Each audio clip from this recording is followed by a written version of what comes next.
let's talk about desire. Desire is a topic that I find I am pulled so much to whenever I find it in my books. And this desire can be like you want so badly for something to happen, for someone, for a certain feeling, and that is what motivates you and drives you through the story. I find this so fascinating because it is so vulnerable to discover one's desire. These desires are our motivators, and it's why a lot of times we find ourselves in certain situations where people removed from that situation can tell you it's not good what you're doing, or you're not going to get the outcome that you want.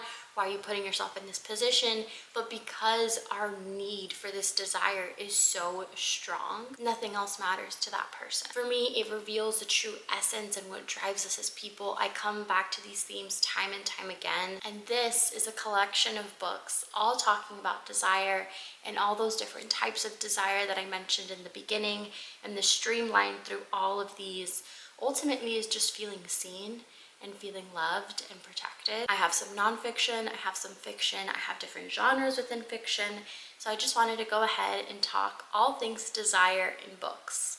Now, before getting started, I wanted to set the tone with a quote from a book. This book I am in the middle of. I started it a few months ago now. For whatever reason, put it down, have not picked it back up. I really want to, and I will eventually. But there's a quote in chapter 2 that I read that has stuck with me, and I wanted to bring it up for this video. It says, "The only way to get rid of a temptation is to yield to it. Resist it, and your soul grows sick with longing for the things it has forbidden to itself, with desire for what its monstrous laws have made monstrous and unlawful." And then further down it says, "You had passions that have made you afraid, thoughts that have filled you with terror, daydreams and sleeping dreams whose mere memory might stain your cheek with shame." This quote just beautifully put to words the scenario that some of the characters in the books that I'm going to talk about find themselves in. It's true, when you feel like you need to hide this desire, you feel shame with it, you're not living life to the fullest, and you're always stuck in this longing period, longing to have what you know deep down you truly want. It's one of the many reasons why I'm so fascinated with it, and I'm just going to start with the book that started this whole topic for me, which was my latest read, and it is Simple Passion by Ernaux. In this book, we're following an unnamed narrator. She, in the beginning, is reflecting back on this 2-year affair that she had with this foreign married man. Then it's a couple years removed, and she's just thinking back about that time in her life. What I loved is that she sets the tone in the beginning when we are in the thick of this affair with her, and she talks about, I don't need to explain my passion to you. I just simply want to describe it to you, to live it in the moment, and she fully embraced this feeling that she had. I talked about this in a vlog, and I gave my initial thoughts a bit more there. I shared the same quote, but it basically was just that, talking about, I don't feel the need to justify it, because justifying it would mean that this is something that's wrong, and I know it's not wrong. There was nothing wrong with the way that I felt for this man. I just simply want to describe the feeling to you. She just embraces it wholeheartedly. One of my favorite things is at the very end, although I did underline a lot. It was the second to last and then the last paragraph within the whole book. She says, "I discovered what people are capable of. In other words, anything. Sublime or deadly desires, lack of dignity, attitudes and beliefs I had found absurd in others until I myself turned to them. Without knowing it, he brought me closer to the world. When I was a child, luxury was fur coats, evening dresses, and villas by the sea. Later on, I thought it meant leading the life of an intellectual. Now, I feel that it is also being able to live out a passion for a man or a woman. That is what living life to the fullest is." In regards to this book, I adore this. This is my first Ernaux. I want to go ahead and read everything she's ever published. I am obsessed. I really, really loved it. I resonated so much with it. It's a really short, quick book. It also talks about themes of time, memory. It's really like nostalgic as well, because she is reflecting back on this experience that she had many years after it already happened. This overall was just perfectly sets the tone for this video. And this one also reminded me of, which I did also talk about in that vlog, but An Apprenticeship or the Book of Pleasures by Claresa Spectre. This actually was also the first Claresa Spectre that I picked up. Full transparency, I picked it up because of the cover, and I thought that the cover looked really cool. I read the back and I was like, oh, it's a romantic novel. I love that. And it is a romantic novel, but not in the traditional sense that I initially took it as. I think up until this point, reading wise, I had read a couple Emily Henry, some Sally Rooney, and so I thought that's what this would be about, and it was not that at all. The best way possible, not to take anything away from those books, but this was the first Claresa Spectre that I read, and I annotated so much in this book. There was so much that stuck out to me. I read these tabs very often, and I just wrote a lot of my initial thoughts in this margins. There was so much that resonated with me, I think, at the point in my life in which I read it, but just in general, the writing. Claresa Spectre is such a talented writer. I highly recommend you read anything from her, but this book specifically, we follow these two people. In this book, we follow Lori. She's a primary school teacher. She starts to see this professor of philosophy. They start to spend time together, and it's really difficult for her because she finds that she can easily connect with children. When it comes to adults and this romantic, vulnerable intimacy, it is so incredibly difficult for her to be open enough to experience that, to allow that connection. And she talks about it with the professor a lot. They go back and forth of how she's feeling, following her perspective entirely, and how she goes back and forth with this. She wants to experience it. She knows that she needs to, but it's so difficult to get to that point. And it reminded me so much of this book because in this book, she fully embraces it. She has no shame. She has no barrier. She is just all in on this feeling. And whereas in this book, she knows it's important and Lori's trying to get there, but it's so difficult for a lot of people to get past those barriers. And so we just followed the journey of her trying to get there with, again, the most beautiful writing. This book got me hooked on Claresa Spectre, and I've read many of her books since. I'm still working my way through all of them, but this book resonated with me so much, and I highly recommend. These next two books, I am well aware I talk about in a lot of my book recommendation videos. I try not to, but they're just applicable in almost all the videos that I recommend. I really love them, so I'm just gonna quickly touch base on them. Not gonna harp too much, but the first one is my favorite read of last year, I Who Have Never Known Men by Jacqueline Hartman, translated by Ross Schwartz. I know what you're thinking. Yes, this is a post-apocalyptic book. You wouldn't initially think, oh, this book talks a lot about desire, but it in fact does. And it's not the desire of the previous two books of like this desire for a feeling. This one is more so the desire of this knowledge, to understand more. It's what drives our main character in this book. Even though, yes, this book focuses on 40 women, they're underground in this cage, they don't know why they're there. Our main character, all she knows is life in the cage. That is the setup of this story, and yet our main character, she is so driven by this desire for knowledge. It is her motivation throughout the whole book. I'm not going to give spoilers, but just a little tidbit to show how motivating this desire of knowledge was for our main character. She taught herself how to tell time with her heartbeat. This day and age, absolutely not, because she was just so motivated for more and longing for this information that she didn't have, because all she knows is life in the cage. She hears about the other women talking about life before the cage and all these things that they experienced and emotions. She doesn't have any of that. So her yearning for this knowledge is so strong that it literally motivates her to tell time with her heartbeat. That is insane. One of the many reasons why I love this book. Highly recommend. As always, we're gonna move on.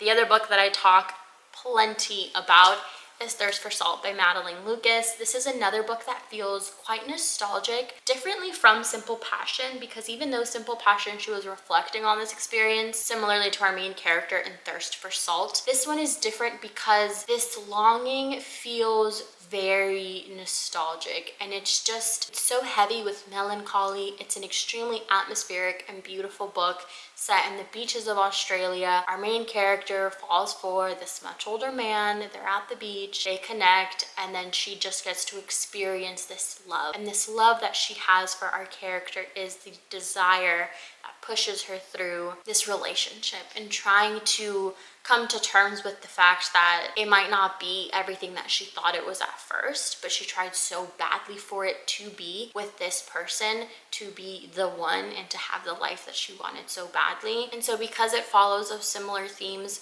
We also talk a lot about time in this one. We talk a lot about memory and the impact that it has. And she also ties it back to the relationship that she had with her parents. There's a part here on page 222, and she says, "It seems now that we have always been drifters, my mother, my father, and I. We swayed, touching others only lightly, ebbing closer in a way with the loose tide. I wondered if this was what it had been about with Jude, tethering, how I'd thought of him as someone who could brace the weight of winds and tides, hold me against the drift, anchor me." And that is just a small tidbit of how beautiful the writing is in this. Another really quick one, because again, it's just so beautiful, and there's so many in this book, but it's page 94. "I loved best in gestures and metaphors, and I wanted to build a life out of what I loved. Metaphors are lies," one of my professors said in a lecture during my first year of university. How then, I might argue with her now, in the absence of figurative language, are we supposed to talk about love? Love, we say, and expect the word to hold so many things. I adore it the more and more that I read through my tabs, and I definitely feel like I want to do a reread of this soon. Now, if you want something a bit more upbeat compared to the previous books, then I have a book that feels more like a fever dream. If you like authors like Mona Awad, then you need to read Cursed Bread by Sophie Macintosh. Sophie Macintosh also wrote an afterword for, so if you've read that and you enjoyed the writing, you're going to like this one. Besides the afterword, this is the only actual novel by Sophie Macintosh that I have read. I do have her other book, The Water Cure, on my list. This book is really short, it goes by super quick, and it will hook you as soon as you start. I had seen this book mentioned here and there a couple times. The other cover didn't really grab my attention, and I genuinely thought it was just about bread. And it is about bread, but it's so much more than just bread. This is not a book about the desire for bread. This is a book that is set in a small French country town. Everybody knows everybody. The main couple that we're following is the baker and the baker's wife. Everything is fine and dandy. They're living their regular mundane life until one day there is a mass contamination of the flour. So everybody that's going and buying and eating this bread slowly starts to die off. The town slowly starts to go crazy, which sounds like such an interesting plot alone. That's actually the subplot that we focus on, because at the same time that this slowly starts to happen, there's a new couple that comes into town that grabs the baker's wife's attention, and it is Violet and her husband. They are the talk of the town because, again, it's such a small town. Everyone knows everyone. As soon as this new couple comes in, all eyes are set on them and what they do, making assumptions and wanting to get close to them. The baker's wife gets close to them, sparks up a quite interesting relationship, because at this time, baker's wife is basically just annoying her. They've reached this stalemate in their marriage. It's not the same as how it used to be, but then she meets this new couple, and Violet and her husband are so in love and so infatuated and constantly need to be together. So when the baker's wife sees this, she's like, no, that is what I want. And so she gets closer to them, and they develop this kind of weird, intimate relationship at the same time that the whole town is getting poisoned. So you're not really sure, is this a fever dream? Is this actually happening? I'm not really sure. And I love when I feel that way in a book. I really do. So I really loved this. I thought this was so fun. And if you've read this, I'm curious to see what you think. Switching gears over to the two nonfiction books that I have. The first one I've also talked about previously, and it is Three Women by Lisa Taddeo. Yes, this is a nonfiction, but it reads like fiction, which I loved. I did a tandem read of this, so I listened to the audiobook and then I still went back and read my physical copy. In this book, Lisa Taddeo spent years talking about people's desires, and initially it was men and women. But she noticed that with men, they would have this person that they were trying to pursue, they would climax, and then they no longer cared. This desire vanished. Whereas for the women that she talked to, she noticed that when they reached that same climax, it was just the beginning for them, and from there their desire grew even more and it became more intense. And so for many years she talked to many different women. She went as far as like moving into their towns, fully integrating herself into their life. And for a lot of the stories that were actively going on, Lisa Taddeo was talking with these women about it in real time and going through the motions and understanding where this desire for them stems from. And so we do get three different perspectives of the three different women that we follow. They're all in such different points in their life. Their desire is different. Some of them feel more comfortable expressing it and fully living their truth. Others do not, and it's secretive. Others are struggling. So on the back, it also gives a brief update about the women.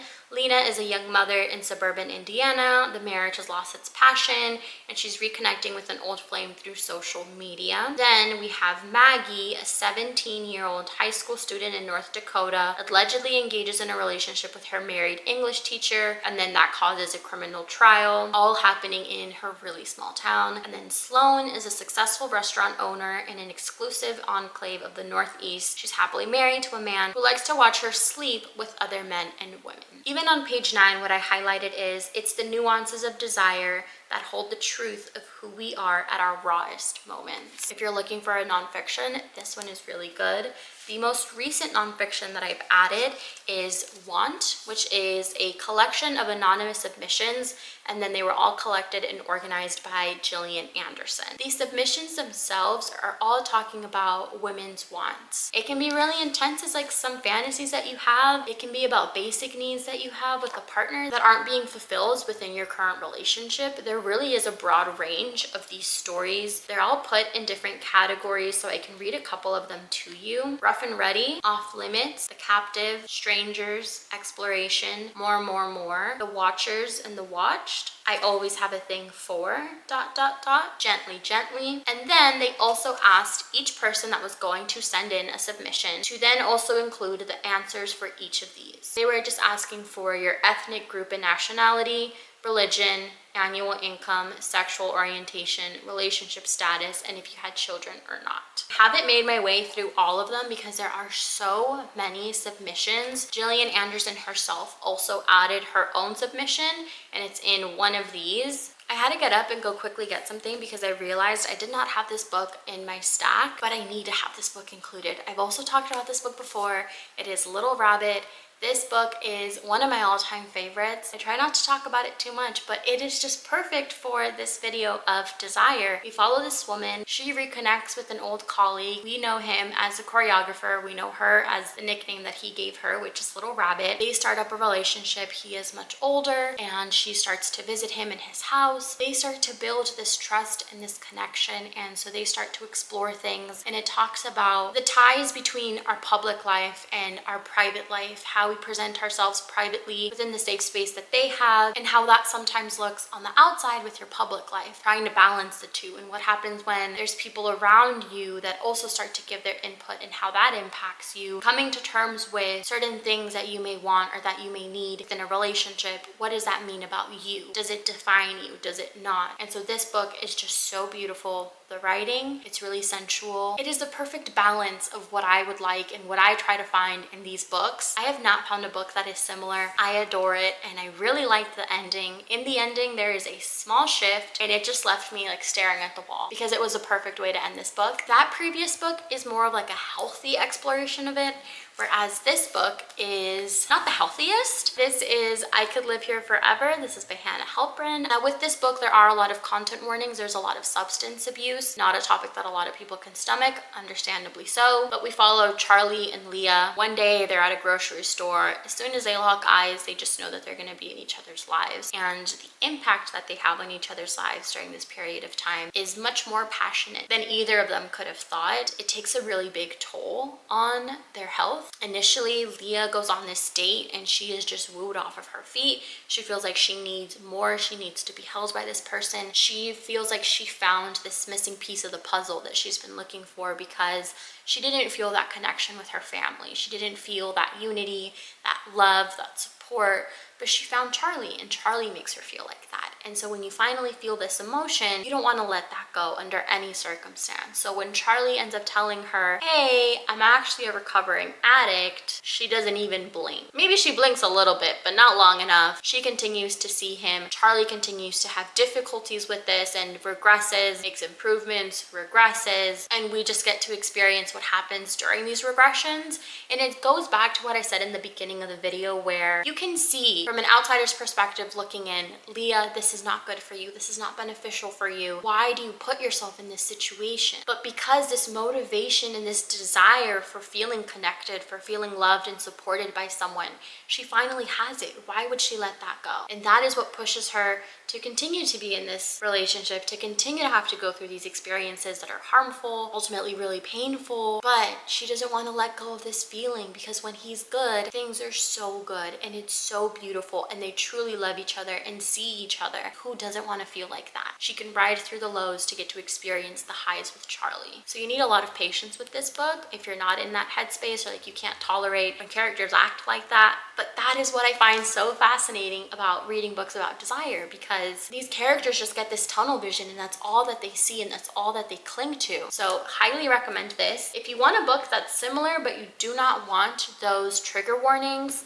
our character still has this tunnel vision but not to that intensity, then I recommend What It's Like in Words by Eliza Moss. I read this in one of my book videos. I gave more of my initial thoughts in that one. We're following our main character. She's with this older man, and actually same thing for the final book, Acts of Desperation. These kinds of books are also my bread and butter. There's definitely a theme going on here with the last two. This book is really similar to the situation that Leah puts herself in the previous book. She's with this guy, he's really narcissistic, but she doesn't care because she loves him. She wants to be with him so badly. They're both writers, they're working on their craft together. When he's good, things are good. It's just when he feels bad, he starts to make her feel bad. Like it's her fault, it's her responsibility. She internalizes all of this and she's like, no, you're right. It is my fault. I shouldn't have done that. I shouldn't have acted this way. Her friend is on the outskirts being like, girl, what are you talking about? Can't you see what's right in front of you? And she's like, yeah, he is right. So it's frustrating in that sense. I could not put this book down for the life of me. Even though I was frustrated with the character, I needed to finish this book. And actually the first book that I read talking about being with an older man and wanting this yearning and this connection is Acts of Desperation by Megan Nolan. Megan Nolan is an Irish author. This is her debut. There is something about Irish authors in the literary fiction space that is an automatic yes and an automatic buy for me. I can't think of any that I've read that I have not enjoyed. So yes, these two books are similar, but they're in different fonts, and I just have a never-ending appetite for books like this. I can't explain it, but for the people that get it, and if you've read this, then you should read this. In this book, our main character falls for a man called Syrian. He is an enigma to her, and he is who our main character is devoted to. He jumps back and forth. He's reclusive, then he's not. He totally lets her in, and then he shuts back out.